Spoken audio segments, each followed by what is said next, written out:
How do you come to know a university? How do you find your place in it? And how do you build a foundation for a life in that place? If you love politics and culture, if you're curious about your family's roots and your community's history, if you seek to understand how current issues have echoed down through the centuries and the decades, and if you want to learn career-building skills that will complement any other major or minor, then the community of students and professors who make up the history department at Marquette University could be your academic home. Watch as we explain who we are and what we do, the objects and documents that make our research come alive, the courses that help students understand their culture as well as their civic responsibilities, the skills and knowledge that enhance any career.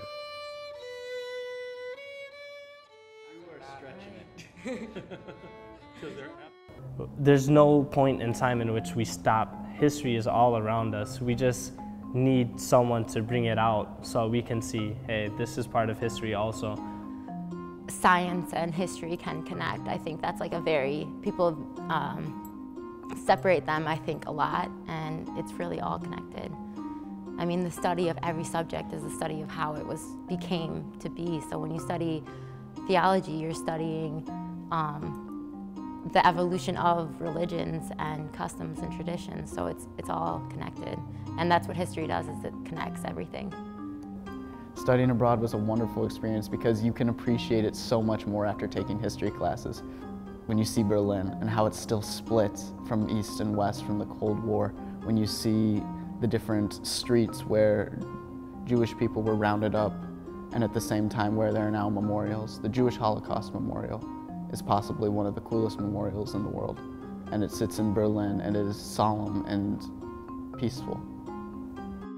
All the professors have such great histories and such great things to share, not just with history, but also with themselves, and I think that really comes forward. I mean, Dr. Naylor is sharing his really strange knowledge of rock and roll and being able to impart that on Western Civ, and it's kind of like, of course that can come together, that totally makes sense, and of course the personality is just amazing, and I think that's what makes the department so great, where it's not just about history, but it's also about the people who are teaching the history. Tricky, interesting, good points. Against them. So there are all sorts of... Okay, so I'm starting on a new project on immigration and suicide, and one of the source bases that I'm using in my research is coroners' inquests.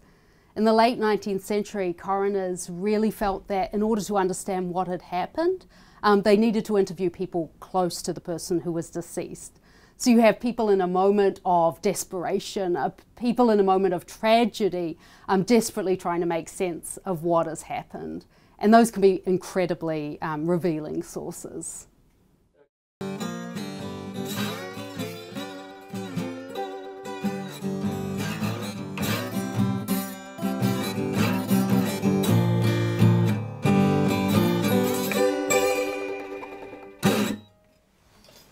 That's a version of a song by Muddy Waters, who composed it in 1948. This song deals with the black migration after World War II to the north from the south. It's an important song. It's a document, a historical document to me. But it's also looked at in relationship to other developments within Africa, something with the civil wars like in Nigeria.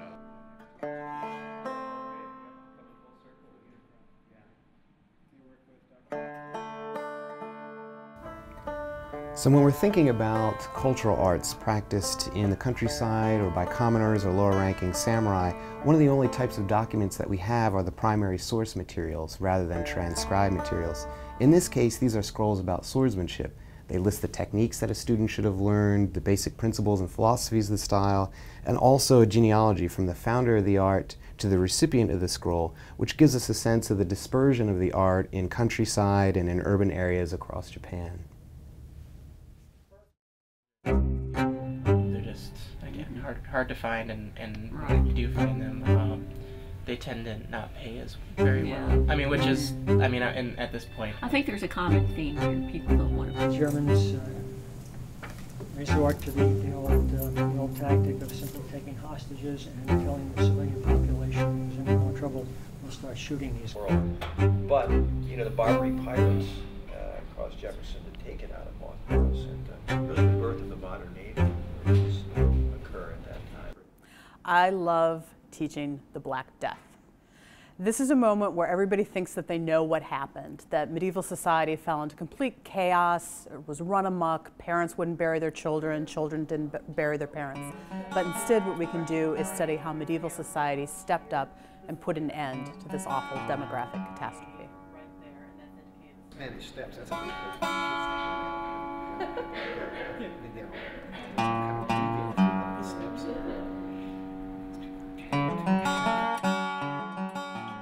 So 2 years ago, the American Geographical Society, which is here in Milwaukee, found a map. And it turned out, we identified it as a map that was made in a southern town in Oaxaca, a Native American town. It was made in 1698, but the story that it told on the map was the founding of the town in 1350 all the way until the 17th century. The best part of it for me was that we showed it at the Mexican Fiesta here in Milwaukee, and a guy came up and he was from one of the towns on the map. And he was so excited, and we had a really good time talking about what was on the map. And the thing for me that was nice was it really showed the connections between Milwaukee and Mexico on the one hand, but also between the past and the present. 71, about 10,000 veterans and some of their wives have been buried here near the national home. This is a cemetery not far from Marquette where thousands of Civil War soldiers are buried. This is actually a shot from my online Civil War class. We teach a number of online classes every summer in the history department. I think it's important when studying and teaching about the Civil War to focus not just on the big battles, but also on the people. I've written books about disabled soldiers and about children during the war.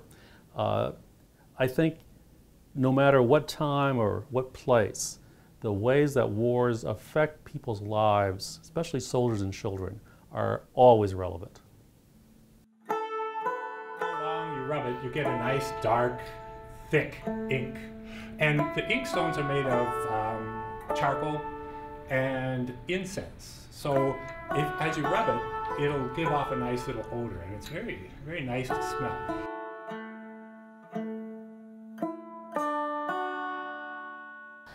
And so I want my students to come to my class and really get excited about being there, get angry and get excited about the kinds of things that we're reading and about what we're talking about.